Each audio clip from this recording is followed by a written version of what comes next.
Now, this is just a disclaimer. If you are the type of person that does not wear makeup, you don't do full coverage, you don't do contouring, setting, primer, if you're not that kind of girl, this video is not for you.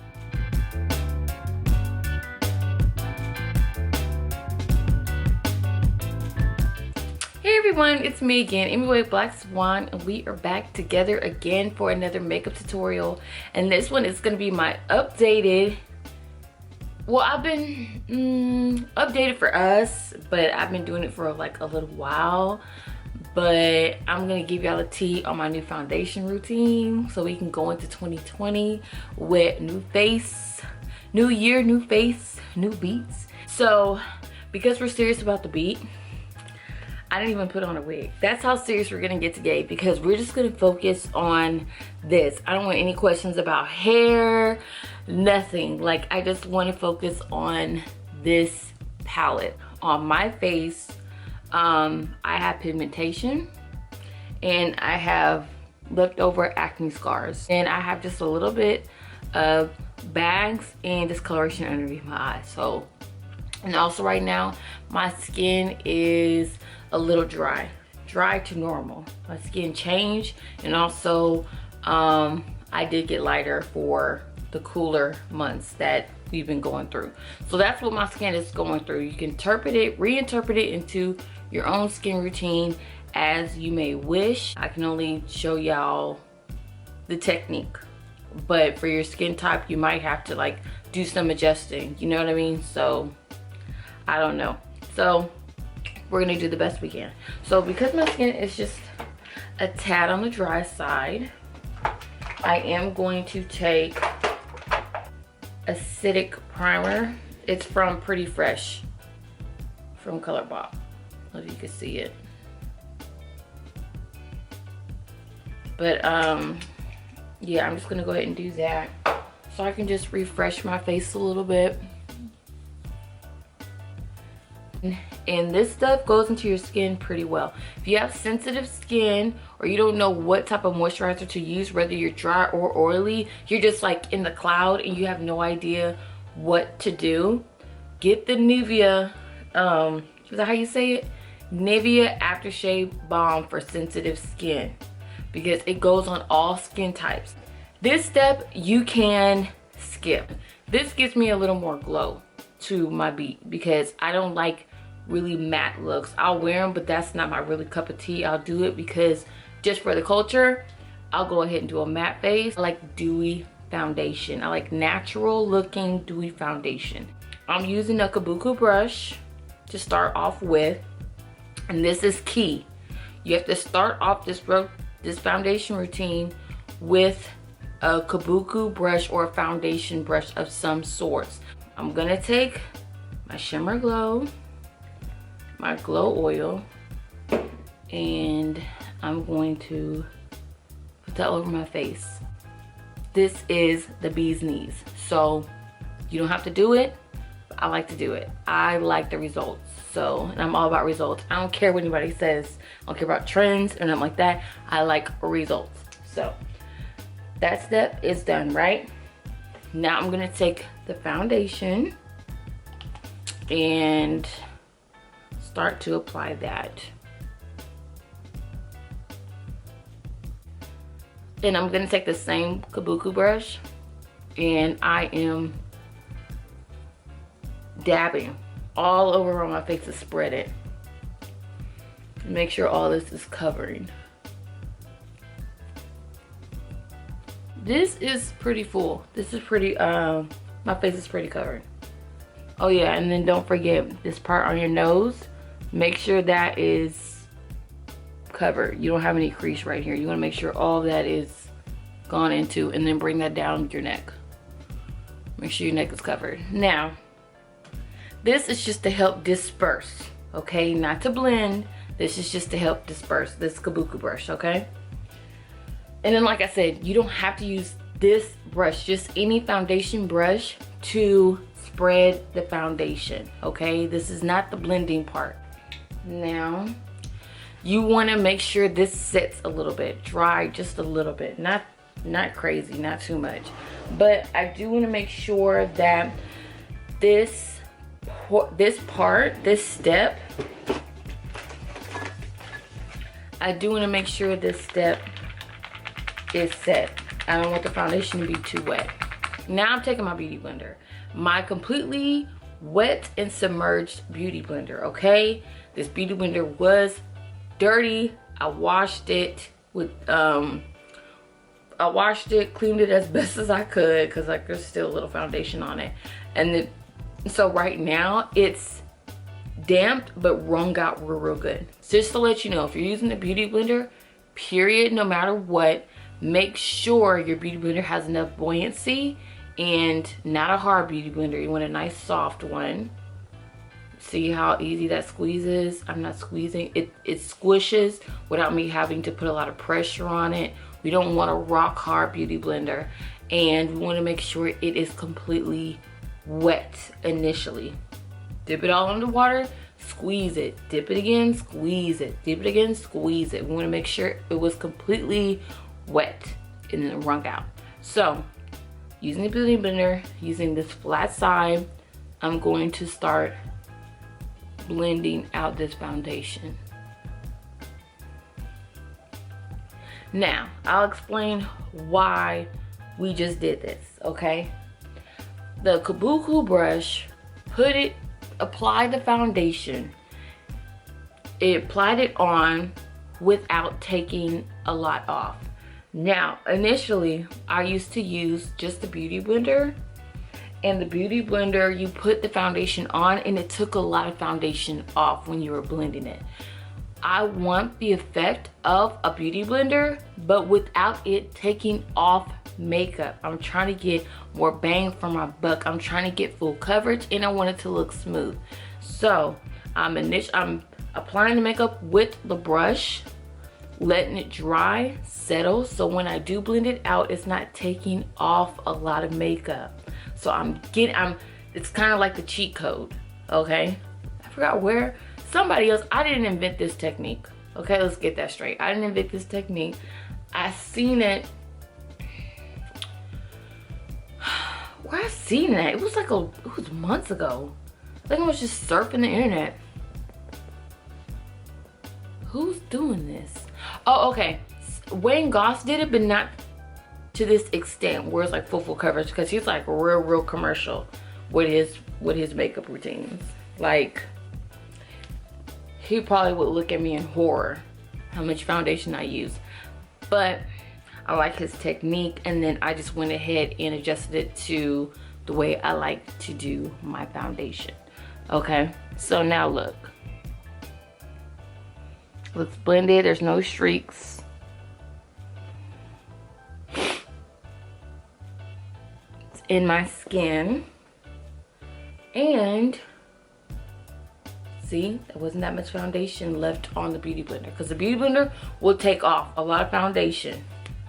Child, if you look at my other videos, the beauty blender is like completely covered at this point. Now for the concealer. So I'm just gonna take this Juvia's Place concealer and then put some on all the places I want highlighted. So for you, if you float your boat just to have it under your eyes, then do that. But for me, I like to put it everywhere the light would hit, because I want the highlighted places to look balanced. I want to have one part more light than the other. This is a Real Techniques brush, okay? It's wiped off. Like, there's no description on it, but I know it's Real Techniques, so I know that much. So now I'm going to take that and I'm going to spread my concealer. And I'm going in all up under my eyes, making sure it gets all in the cracks. And when I'm using these brushes, some people do like to dampen their brushes or spray with setting spray, which works very well too. So if you do that, you know it's great. But right now my brushes are dry. I'm using clean, dry brushes.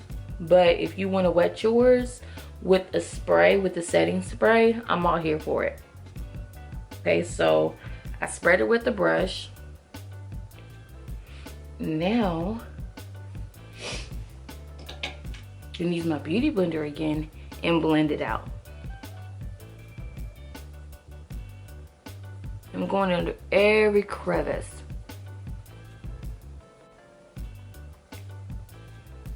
Okay, I'm gonna flip it over to help blend out the edges of this really light concealer.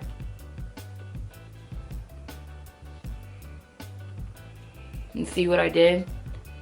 On the edges where it was just like not blending out easily with the pointy part of the blender, I just flipped it over and then I just went all around it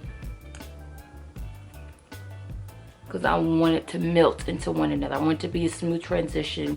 I'm doing the same thing with my big forehead. I'm using the foundation side to blend out the edges.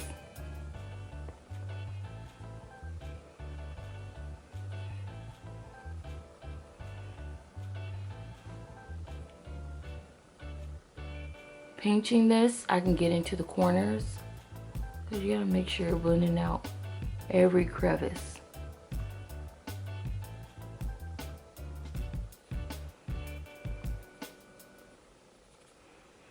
Ta-da!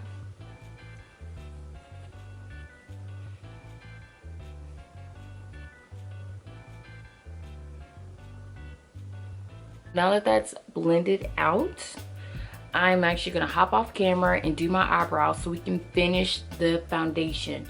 Okay, so the eyebrows are on, put my eyebrows on, and I still haven't put any setting powder on. And I just want you to take a second to observe how using the brushes, patting that into the skin in the Beauty Blender has already started the setting process for the foundation and the concealer, because it's already giving you the effect of a set. So me putting the powder on is further gonna lock it in. And your makeup might be lasting through the day, but it's the quality of the makeup that you're putting on your face lasting through the day. Does the quality still stand from the first hour to the 5th hour? So now I'm gonna add the powder. Using my Saka powder. So I'm actually gonna apply the powder with the Beauty Blender, but before I apply it, I gotta make sure that I have no creases underneath my eyes. You see how the foundation creases up a little bit?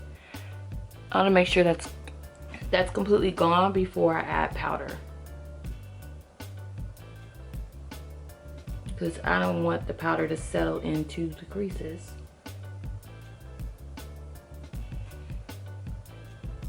See, now it's smoothed out. Just gonna dip a little bit in there, get a nice coating on my Beauty Blender, and I'm going to lightly tap that on. I'm starting with a light hand and I'm slowly getting a little more heavier handed, pressing it into my skin. And I don't know if you watch any of my earlier videos, I'm not a touch-up type of girl.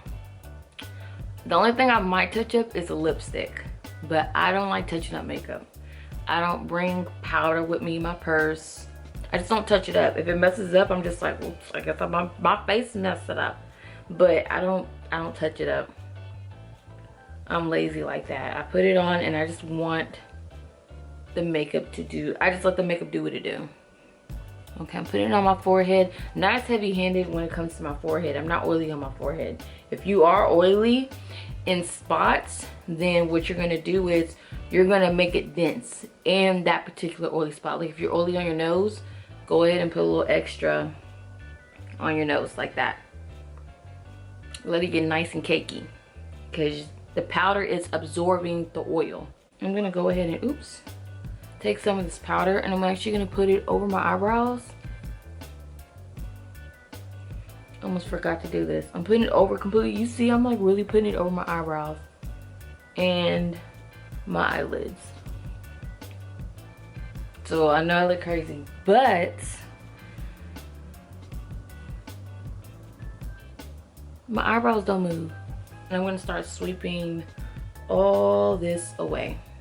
If you're super oily, then go ahead and let the powder set a little longer because you want it to absorb as much oil as possible. If you want, you can put a little bit on your chin. See, it's a little shiny right here. It's the part that hasn't been set yet. I usually use my contour powder to set this part, but for the chin line, I'm just going to dust powder on because I'm not a heavy, that part usually doesn't get affected, period. I can like actually go without setting my chin line and not see a difference because I don't touch it that much, and this part doesn't get affected. Like, it doesn't get oily or nothing like that. So this is really not a big issue for me. But if this part of your face is an issue, make sure you do a set. Put some powder on it. And this is the Morphe Continuous Spray. It's rare for me to find a setting spray that I can't get along with. I get along with them because I don't depend on setting spray to finish to complete my look. I'm really depending on my technique of application. The setting spray kind of helps me. It helps, but I'm not depending on it, if that makes any sense. So if I don't have any setting spray, like let's say I'm on vacation, I forget setting spray, I'll just go into the bathroom and turn on the shower and let the humidity get to it. I mean, like, basically all these are water with acidic additives in it. Okay, now for the contour. I actually found this at the spur of a moment. I didn't even think I was gonna be using it. I just saw it and was like, hey, this is kind of cute and it's cheap. I went to Ulta Beauty and I found this blush palette, and look how gorgeous this is. This literally can go on pretty much any skin type. The orange is really good for medium to deep shades, and the pinks are really good for fairer skin. And it is reasonably priced. I think it was like 8 or 12 bucks, 12 max. I might be overshooting it, but it was a good buy. So I've been using this all the time. I'm gonna use this brown. It looks way richer in person. I'm gonna use this brown and I'm gonna start contouring with it. And it has such a pretty hue to it. See how nice that looks? It's real subtle. So if you are a medium skin tone, this can work. Medium to light, this can work as a contour. If you're a deeper skin tone, this is a really nice blush. I'm gonna take this same brown, and I'm gonna actually contour my nose with it.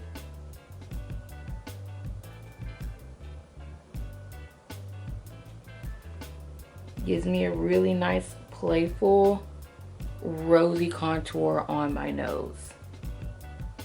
And then I'm gonna bring it up into my eyelid.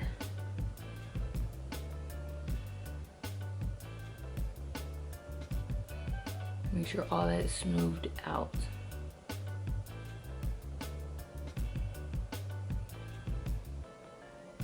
You see, it's not brown.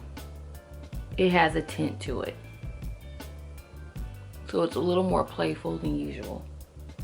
So this is like a really cheap lip gloss I found at the Dollar General, LA Colors. And I just grabbed like a handful of them just to like test it out.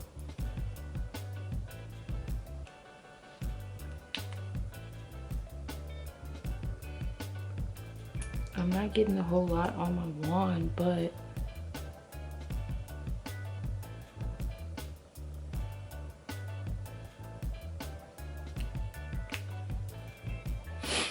I mean, it gets the job done.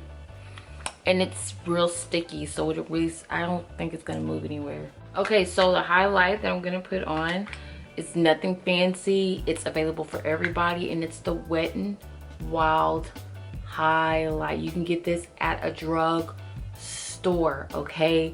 It's very affordable.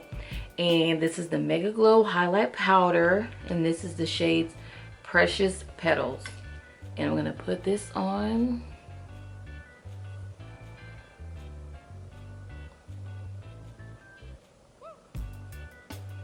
Basically, I'm wiping it here to the apple of my cheeks.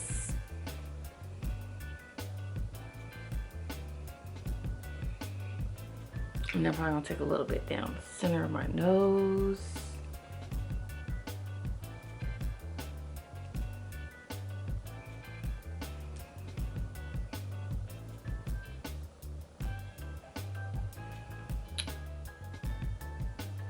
And my eyes right there, and this is like it. I'm like, bro, my face is beat and I don't have no hair on my head. Like, I hope this video helped you as much as me actually starting to do this routine helped me. Like, I hope you get the same satisfaction from starting this routine as I did when I started it. So yeah, let me know down in the comments. Don't forget to like, subscribe, and hit your notifications bell. And until next time, I'll see you guys later. Bye.